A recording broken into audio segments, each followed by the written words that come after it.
Hey, check it. Put the place up.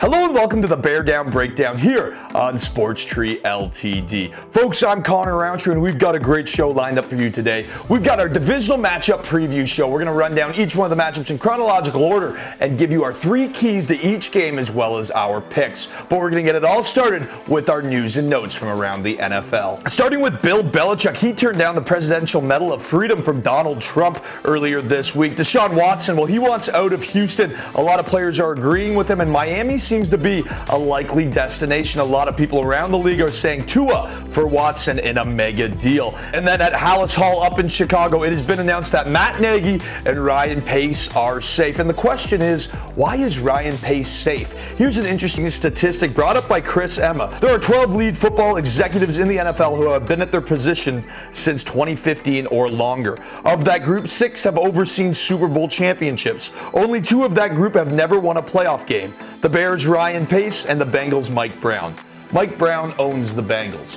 It's time to fire that man, Bears. Let's go, get on it. And keeping things in the NFC North, that leads us to our first divisional matchup on the docket. It's the Green Bay Packers hosting the Los Angeles Rams. And our first key of the game is Aaron Rodgers plus Davante Adams equals touchdowns. The two combined for 18 touchdown receptions on the year, and Davante Adams had the most touchdowns receptions in the NFL and over 1,300 yards. Aaron Rodgers, on the other hand, he's my pick for the MVP. He threw 48 touchdown passes and had a passer rating of over 121.5. He also had a completion percentage of above 70, so look out for these guys to absolutely pick apart the Rams defense. But hold up. The Rams defense is pretty darn good, and that is our second key to the game. They sacked Russell Wilson 5 times last week and got to him 10 times. They were serving up saccaroni all day. They only let him pass for 174 yards, and they finished this season with 53 sacks, the second most in the NFL. So look for them to get after Rodgers, or at least try to. Now take note of this. Aaron Donald did leave the game, and he did not return. And that leads us to our key number 3, the battle in the trenches. Green Bay has allowed the second fewest sacks in the NFL this season, and Aaron Jones, he's averaged 5.5 yards per carry, and that's largely due to the push that the Packers provide. He also rumbled for 9 touchdowns and over 1,100 yards. LA gave up over 100 yards on the ground last week to Seattle, so look for Green Bay to control the line. The Packers are the most productive team in the red zone in the NFL, and playoff football is about capitalizing on chances. And that leads us to our pick for this game, and we're going to have to go with the Packers. I think their offensive line will control, or at least be able to keep the Rams' defensive line in check long enough for Aaron Rodgers to stretch the ball to Davante Adams or one of his other many weapons. Look for the Packers to cover the 6 points and the 2 teams to combine for the over of 45. For the second matchup of Divisional Saturday, it is the Baltimore Ravens visiting the Buffalo Bills. And the Baltimore Ravens are going to have their hands full on defense because of Josh Allen. He threw for 324 yards last week and a pair of touchdowns and a passer rating of 121.6. He is on fire. He also led the second most prolific offense in the NFL this season, and Stephon Diggs is also on fire. He led the NFL in receptions and yards this season. Not to mention last week, he put up 128 yards and a touchdown against a very good Colts defense. Cole Beasley led the Bills, catching all 7 of his targets, and Gabriel Davis also caught all of his targets for 85 yards. So the Bills have a legitimate 1-2-3 receiving threat going into this matchup. Our second key of the game is Lamar Jackson and his legs. He rushed 16 times last week for 136 yards and a touchdown, averaging 8.5 yards per carry. The Baltimore Ravens led the NFL in rushing this season, and that is exactly where Buffalo is susceptible to getting hurt. Buffalo is allowing over 119 yards per game on average this season, which ranks 25th in the NFL. Cam Newton was able to rip 6 yards per carry and 2 touchdowns against them this season, while Kyler Murray went for 5.5 yards per carry from the quarterback position and 2 touchdowns in just 1 game. They do not handle the rushing quarterback well, so look for that to be a huge factor in this matchup. And our final key of the game is Baltimore's D. They held Ryan Tannehill to just 165 yards passing last week. They were able to bottle up Derrick Henry, and this season they allowed the second fewest points per game in the NFL. Well, Baltimore's defense is ferocious. Part of their identity is blitzing the quarterback. They blitzed the quarterback the most out of any team in the NFL this season at 44% of the time. The Bills, they gave up just 27 sacks and completed the fourth most passes for 20 yards or more. If the Ravens go after the Bills and can't get to Josh Allen, look for him to make them pay. And I think that could be the difference in this one. So we're going to take Buffalo to cover the spread and take the over in this shootout. Our first matchup on Sunday sees the Cleveland Browns on the road again, traveling, looking for another upset in the playoffs. This time they're heading down to Missouri to play the Kansas City Chiefs. And yes, Kansas City is in Missouri, not Kansas. You're welcome. Anyway, back to the matchup. The first key for this game is the Browns defense. We talked about how opportunities is what wins playoff football games, and their defense pounced on opportunities last week, literally jumped on the football in the end zone to start the game, putting them up 7-0. And then they were able to pick off Ben Roethlisberger 4 times. But another key to this defense, they gave up over 500 yards passing to Big Ben, and against Patrick Mahomes, that's just not going to cut it. Patrick Mahomes averaged 316 yards passing per game this season, threw for 38 touchdowns and just 6 interceptions. But do note this, Browns fans, 4 of those 6 interceptions came in the last 3 weeks of the season, and he got sacked 7 times across those last 3 games. So there is some hope there. However, Big Ben last week dropped back 68 times, and the Browns weren't able to get a single sack. And arrested Patrick Mahomes that's not getting hit, that's big trouble, especially when Travis Kelce had 105 catches this season,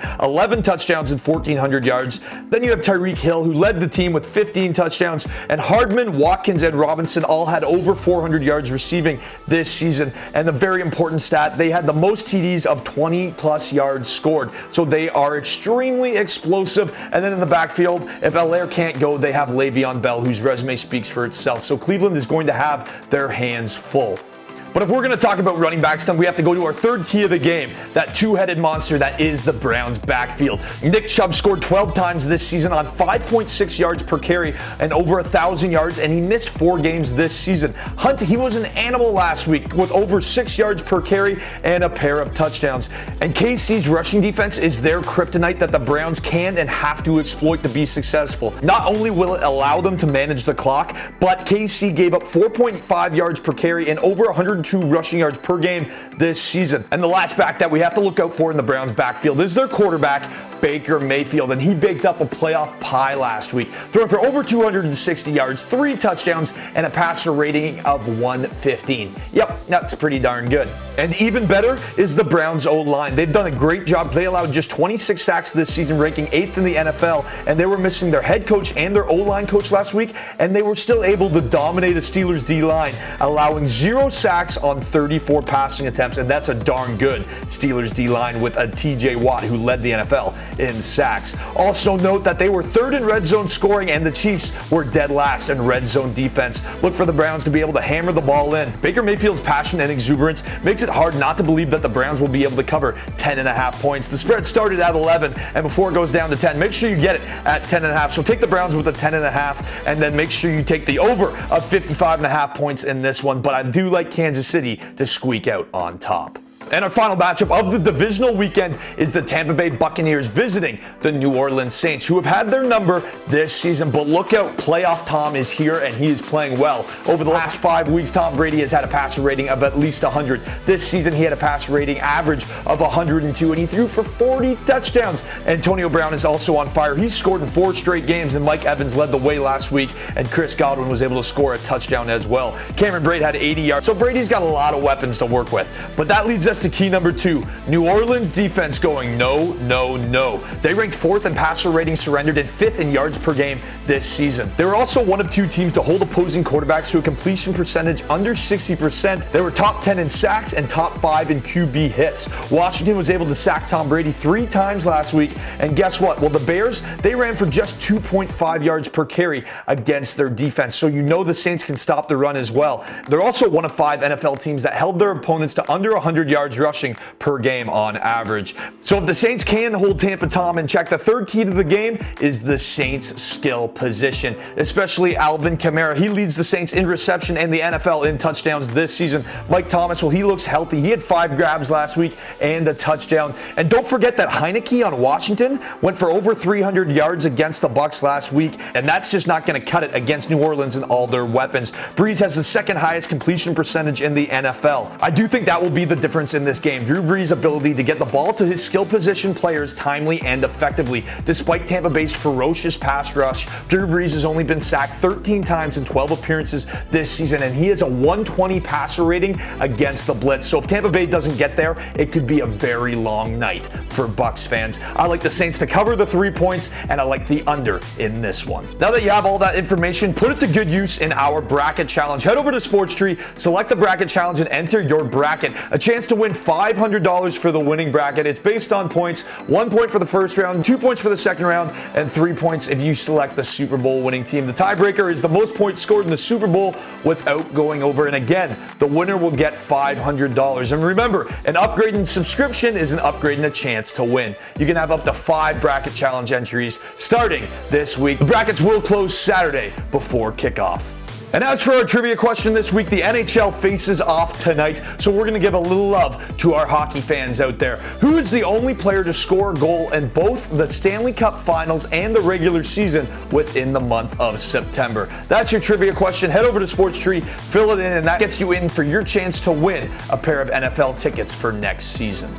And like our trivia question, our MKF Play of the Day will also evolve around the NHL. Our MKF Play of the Day, we're going to do a Super Saver. Make sure you take Freddie Anderson and Andrei Vasilevsky. Both of these guys finished with over 1,400 saves last season and finished with the 3rd and 4th most saves in the NHL, respectively. If they combine for 61 saves tonight, you'll double your money on MKF. Thank you so much for joining us on this week's edition of the Bear Down Breakdown. Don't forget to answer the trivia question to get in to win your pair of NFL tickets. And don't forget to fill out your NFL bracket before kickoff on Saturday for a chance to win $500. Folks, thank you so much for joining us. I'm Connor Roundtree. Remember to hit it hard. Hey, check it. Put the place up.